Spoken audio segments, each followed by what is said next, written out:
Hey, good morning YouTube, and welcome back to the channel, or welcome to the channel if this is your first time. In this video we're going to talk about the true cost of not having motorcycle insurance in the state of Florida, which is not legally required. Or is it? If you've been around the channel for the last year or so, you may remember that my wife and I were in a motorcycle accident back in July of 2022. She was riding on the back of my 1995 Goldwing. We had been out with friends most of the day. We got onto the Veterans Expressway, which is a high-speed expressway. It's a toll road, about 11 o'clock at night, and we went over, two up. I do want to give you some of the details of the accident for those who weren't around at that time. We'll get into the insurance piece of it momentarily, and stick around to the end. I'll give you a recap of the resolution since that has transpired a year ago over the past week. So as you'll remember, again, if you were here back then, my wife and I have been married for 21 years at the time, and she would not really ride motorcycles with me. She was always afraid of them. If something happened to both of us, she didn't want the kids to be left parentless, which is a valid concern. And around April of 2022 is when she decided, hey, I want to give this thing a shot. So she started riding on the back of my Goldwing with me. You know, we do things about once a week together on the motorcycle, and everything was great. Well, July 9th of 2022, we're out with friends for a lot of the evening. We're going home. And we get on the Veterans Expressway heading north, and way ahead of us there is a car, and just to the left of them was another car. And the car to the left, we were in the right lane, decided they needed to be on the exit we were approaching right now.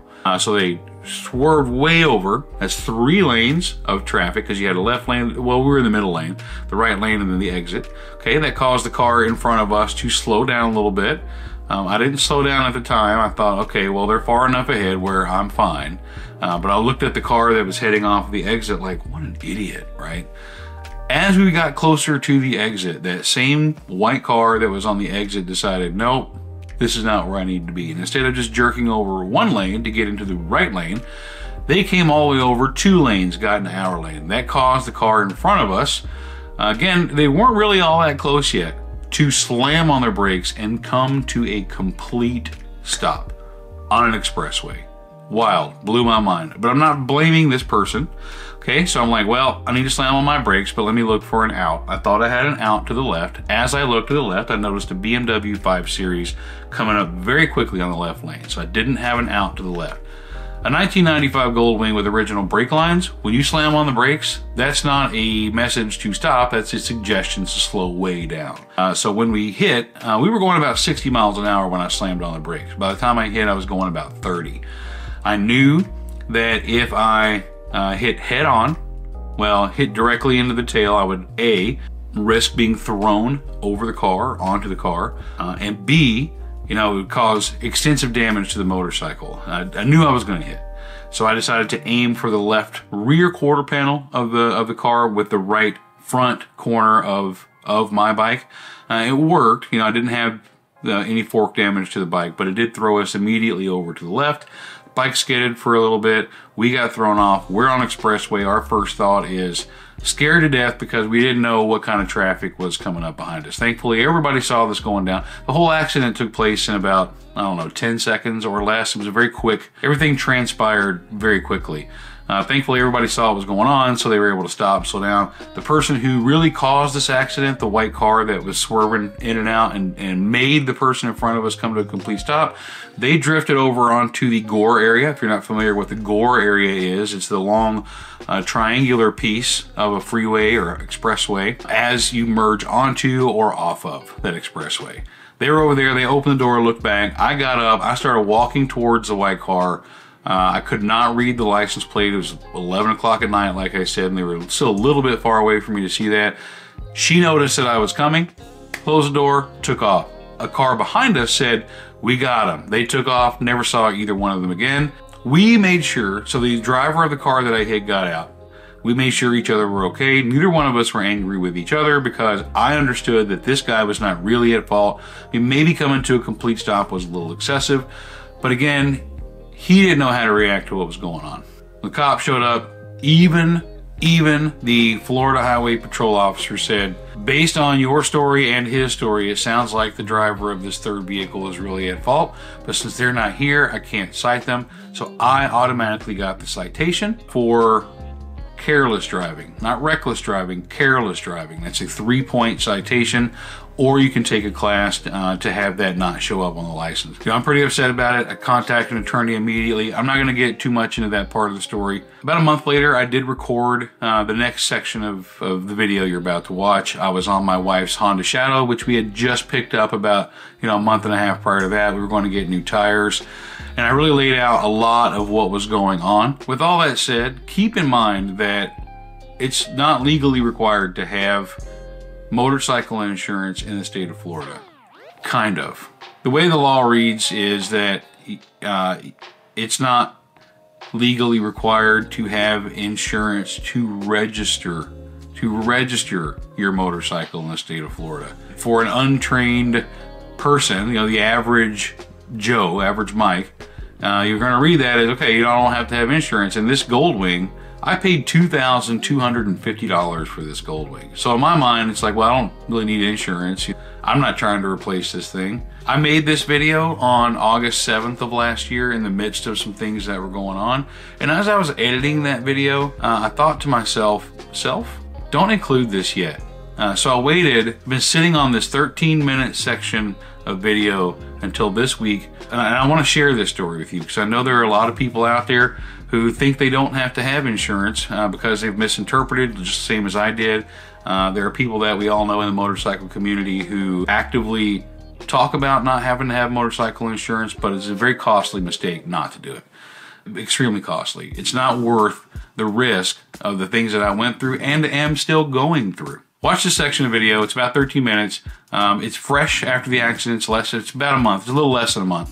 So I'm kind of passionate about it, and everything's very fresh. So, yeah, we'll see you after this segment.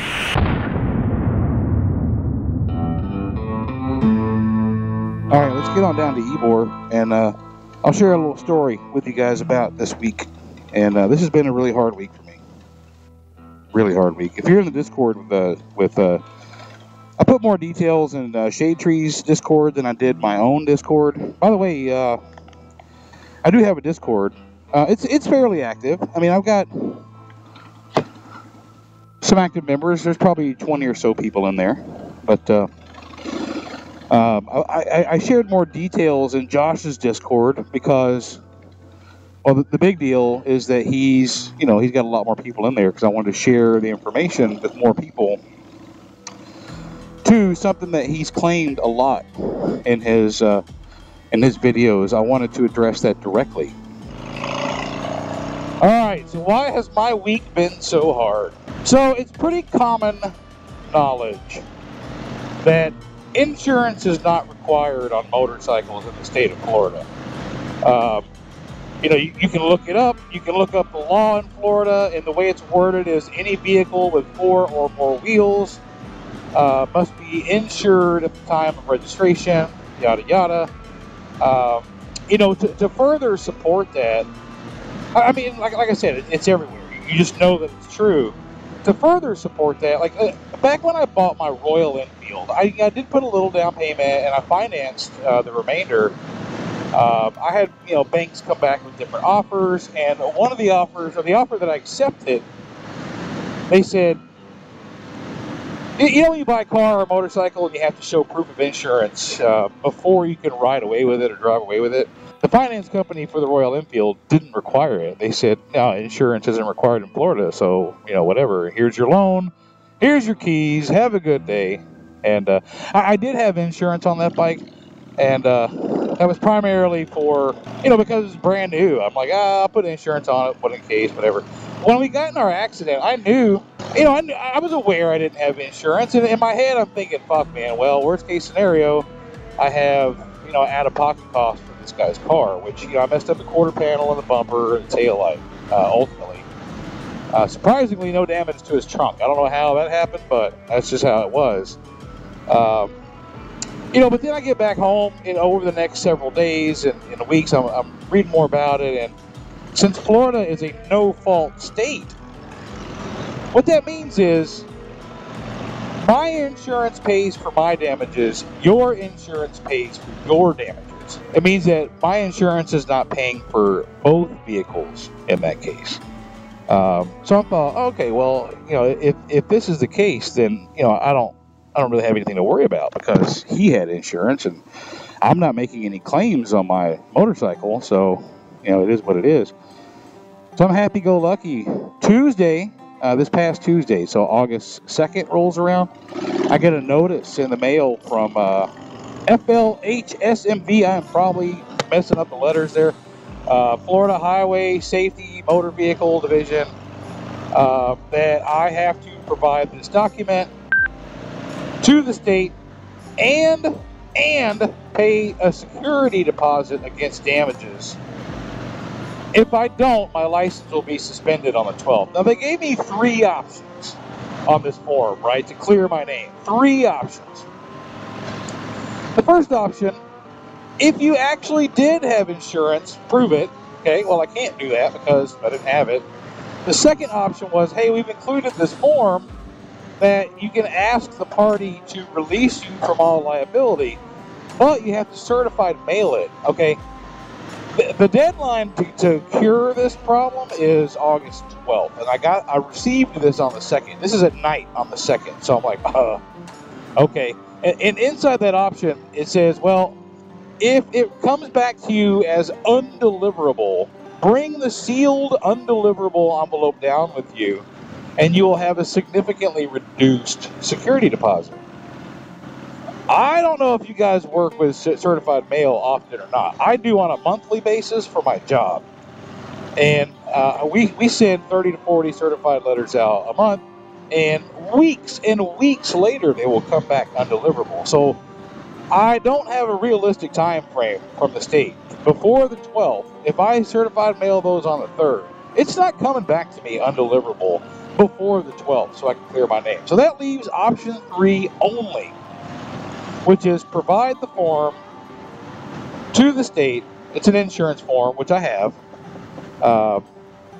and pay the damages or the security deposit on the damage to the tune of $4,100. This sits in a holding account for up to a year. No, not up to. It sits in a holding account for a year, basically waiting for somebody to claim it. It's either the party that I hit or their insurance company can claim it. So that means that at any point that the money's in the account, which is going to be Monday probably, it can be claimed. The problem that I have with that, so after, sorry, let me scoot back on that topic just a little bit. If it's not claimed in that year, then I can submit a form and get it back. The problem with that is there's also, a little blurb on the bottom of this letter that says, if you're found innocent or your citation is dismissed, it doesn't tell me when I get my money back. Anyway, if I win this case or my citation is dismissed, then that whole thing will be wiped off my record. But it doesn't say anything about when do I get my money back after I pay. If I win, I told you guys in a couple videos ago that I am fighting this. I got an attorney because everybody knows that the person in front of the guy that I hit was technically at fault. Everybody knows that. That's what really hurts me is that, and I sent emails up, to directors and Congress people for the state about my scenario. I'm like, look, man, I'm not trying to be the Karen that comes to, I'm going to email your manager, but I did want to let them know that, hey, you guys have pretty unrealistic timelines. And, my ask, it wasn't to get me off the hook from the letter that I got. It wasn't for that. I realized that was a tall order. What I asked them for is, going forward in the future, not just for me, but for everybody, it's not hard, especially for the government, to see that I'm fighting this ticket. And if there's an open case, just wait. Wait until it is judged, and then hold me accountable. Don't put my feet to the fire. But the whole penalty was because I didn't have insurance, which, that's the weird part, man. You're not required to have insurance on a motorcycle in the state of Florida, but if you don't have it in an accident, you will get your pee-pee slapped. My case isn't criminal. It's really interesting. My case is not criminal. It's it's a regular moving traffic citation. It's if I end up being found guilty or whatever, and I pay the fine, it's 3 points. It's not that big of a deal. Or I could take a class and not have the points assessed, whatever. But it's just a little silly to me, man, that you don't require insurance until, like, you don't need insurance until you need insurance. Of course, that's how insurance works, you fucking morons. I'm just so, it's really got me, because I can't even risk my license being suspended for my job. I have to have it. If my, they can run my MVR at any point, and if it ever comes back that my license is suspended, I'm toast. I can't work. So I have to resolve this thing that I got before the 12th comes. And my only option is paying $4,100 and letting it sit for a year, maybe less. If my ticket gets thrown out, they give me a refund immediately. Somehow, I get the feeling it's not going to be refunded to me immediately. Why do I get that feeling? Because it's the fucking government, man. Oh, man. All I'm asking for the state to do is wait. It's just wait. And when I emailed all these people, the senator's office, I went to state senator and a congressperson and director, executive director at the FLHSMB. Those are all the people I copied on the email. Somebody from Senator Janet Cruz's office, actually called me. He said, well, try to get in touch with them. Maybe they'll walk this back because it was on a motorcycle, since you don't have to have insurance. Like, he agreed, whatever. And I told him, I said, the bad part about this thing is, like, it feels... It's definitely a guilty until proven innocent. He said, yes, it is, because the sanction from the FLHSMB is administrative. He said the judicial branch has to assume innocence until proven guilty. Administrative functions do not have to do that. I'm like, motherfucker, what a workaround for them. What a benefit for the state. Oh, it's just so awful, man. I'm not happy about it at all. And it caused me a lot of stress over the week because, well, several reasons, man. I've just dumped a bunch of money into her motorcycle. So some friends and I were talking in Discord not too long ago about how money doesn't have a whole lot of value right now with the inflation being so high and CPI being so high. And we talked about it's better to dump money right now into real goods and services while they're still holding some kind of value. And so I did. I put money into projects. I bought this motorcycle, all kinds of things. So while I do still have some money, I don't have $4,100. So I had to borrow it, and I hate that too. It's just insane, man. My insurance goes up by about, 68. My car insurance, that's another thing. So this form that I have to file with the state has to be attached to your insurance. But guess what? You can't attach this form to motorcycle insurance. So even if I bought motorcycle insurance that day, I can't put that form on it. I had to put that form on my car insurance. It has nothing to do with the accident. They've always had coverage. I've never not had insurance on my cars, my four-wheel vehicles. So that causes my insurance to go up, it's probably like $75 a month, $80 a month to have this form on there. So until I get my court date, and assuming I win, that's other costs that I can't get back. Where do I get that money back? I don't. So all I ask the legislative people that I spoke to is like, man, change this. Let me clear my name in good faith before you hold me accountable to it. That's all. That's all I'm asking for. I also asked them, so it's not all I asked them for. If I have a second one, I also asked them, if you're going to hold us to the fire like this for not having insurance on a motorcycle, just make motorcycle insurance legally required and avoid the whole situation. Because I sincerely doubt I'm the only one that's ever been in this situation. I thought I was making an informed decision. No fault state, so my insurance wouldn't pay for somebody else's damages anyway. And my motorcycle isn't going to book out for more than $2,000. It's just not worth it to carry insurance on it. Well, yes, it is. So anyway, I put it in Josh's Discord because he's been on his videos several times over the years saying, you know, I don't have insurance on these bikes because of this. I've shared all the details with people in Discord, and some of them have, you know, since put insurance on their motorcycles because they weren't aware either. So I'm not blaming Josh. I don't want anybody to think, oh, well, you know, you should have done your own research. I did. You know, he said it, and I'm like, do you really not have to have insurance? I did my own research. I didn't do enough research.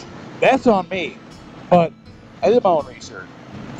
Anyway, we're going to get down to the Ride Factory. I know I've been talking a bunch on this one. I mean, that's the nature of a moto vlog, right? I'm not going very fast. I don't really want to wreck at a high rate of speed if I do have a blowout. But anyway, we'll see you down there.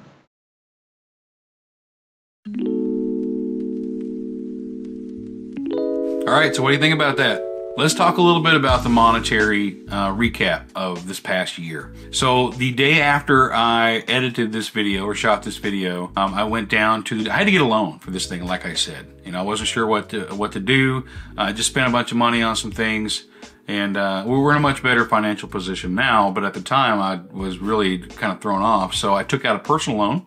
I've been paying every month, you know, on this personal loan. So there's $4,100, you know, plus the interest I've been paying over the last year. But the following day, I did go down to the tax collector's office. I paid the money. I called the FLHSMV, asked them what the process was, and she told me, she said, well, this money just sits there, and anybody, you know, the insurance company, the other person, people, $4,000. Let me break down this $4,100. $4,000 was for the people that I hit. $100 was set aside for my wife for any injuries that she sustained, which she didn't have any injuries. She said, you know, anybody can in this circle can claim, you know, their portion, and my wife could have claimed her $100. She said, but we don't advertise that there's just money there, so they don't know. If they come asking, we will let you know via correspondence that they're claiming it, so that way you know it's being claimed. So for an entire year, I've been sitting and waiting every month, making this payment, waiting and waiting and waiting. In that meantime, in this past year, around October, I started getting phone calls from a collection agency, you know, saying, hey, the damages that you're personally responsible for are about $8,000 and could go up at any time. Well, I told them, you know, hey, I'm fighting this thing in court. You know, let me at least get this thing resolved. They actually agreed. They said, okay, well, wait till the resolution. I did win my case. My ticket was completely dismissed. Never had to pay anything. Nothing ever went on my license. I never had to take a class. I was very thankful for that. So when I called the FLHSMV to let them know, hey, I won my case, you know, I'd like my refund, they said, oh, no. You can't just win your case. The judge actually has to issue a judgment that you were not responsible. I'm like, well, the citation never happened. It was thrown out. They didn't look at it that way. The case was thrown out. It was dismissed. You know, nothing. It was, you know, not even. It doesn't exist anymore. There's no record of it. But because you didn't say you're not responsible, I still owed them like $8,000. I ignored it for a while. I was very pissed off at that. You know, it cooled down. I never heard a single word about it again until July of this past year. So about a month and a half ago. And then, you know, they started calling me again. I told them the same story. They waited a few days. They called me again, and I'm like, son of a gun, I'm going to end up having to pay this $8,000. They did settle. The company did settle with me on behalf of the insurance company. I got a release letter.